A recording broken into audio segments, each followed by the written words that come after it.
কোনো একটা স্কুলের যে কোনো ক্লাসে যাদের রুল প্রথমে এবং যাদের রুল শেষে, তাদের দেখবেন কথা বলার সময়টার তেমন কোনো পার্থক্য নাই। তাদের দেখবেন সবাই ম্যাক্সিমামই 2 বছরেই আলটিমেটলি কথা বলতে শিখে গেছে। দেখা যায় যে গবেষণায় দেখা যায় যে একটা বাচ্চা 18 মাসে 10 থেকে 50টা ওয়ার্ড মেমোরাইজ করতে পারে বা শিখতে পারে, এবং 2 বছরে 50 থেকে 200টা ওয়ার্ড শিখতে পারে।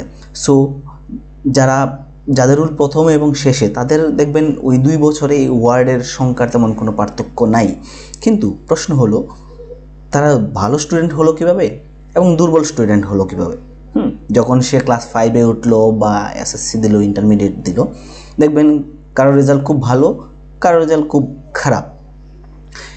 সো এই কোয়েশ্চনটা আপনাদের কাছেই, যারা গার্ডিয়ান এবং যারা শিক্ষা নিয়ে কাজ করেন, আপনাদের কাছেই, যে আসলে একই সাথে কথা বলতে শেখা বাচ্চা আসলে যখন শিক্ষা প্রতিষ্ঠানে যায়, দেখবেন একজন ভালো স্টুডেন্ট, একজন দুর্বল স্টুডেন্ট কীভাবে হলো।